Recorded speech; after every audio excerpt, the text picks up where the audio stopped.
Hello, ABS ক্রিয়েশনের পক্ষ থেকে সবাইকে নমস্কার। সবাই কেমন আছেন? সেজেগুজে কোথায় যাচ্ছি? তাই তো সেজেগুজে যাচ্ছি হচ্ছে নির্ঝর ক্যান্টনমেন্ট এলাকায়, যেখানে হচ্ছে যে মানে কোলাহলমুক্ত পরিবেশ, সেনাবাহিনীদের এলাকা। তো সেনাবাহিনীদের এলাকা বলতে খুবই কোলাহলমুক্ত হয়। তো আমি আর দিদি এক রিক্সায় ছিলাম। পরে দিদি বলতেছে চলো ছবি তুলো। আমি বলতেছি হ্যাঁ, ছবি তুলবই। সাথে কিছু ক্লিপ নিলাম, ভিডিও ক্লিপ।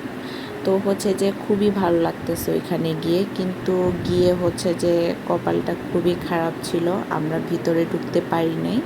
কর্তব্যরত যারা ছিল সেনাবাহিনীর লোক, ওনারা বললো যে সন্ধ্যা 6টার পরে আসলে আপনারা এখানে ভিতরে ঢুকতে পারবেন না। যদি আপনার পরিচিত কেউ থাকে তাহলে হচ্ছে যে আপনি ঢুকতে পারবেন, এর আগে না।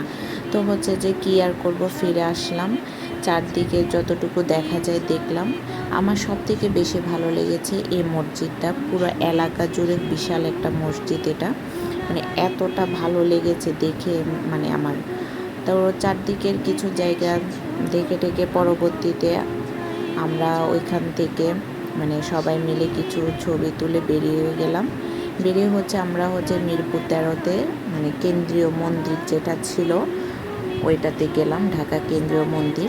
ওইখানে গিয়ে দেখি কীর্তন হচ্ছে, খুবই ভালো লাগলো। আর এখানে মন্দির ছিল লোকনাথ বাবার, মা দুর্গার কালী মন্দির, আর রাধা গোবিন্দের মন্দির ছিল।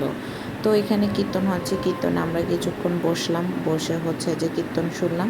তো আজকের শর্ট ভিডিও যদি আপনাদের ভালো লেগে থাকে অবশ্যই like, follow, comment and share করবেন। তো হচ্ছে যে পরবর্তীতে দেখা হবে আরেকটা কোনো নেক্সট ভিডিওতে কোনো জায়গা নিয়ে। ততক্ষণ পর্যন্ত ভালো থাকবেন।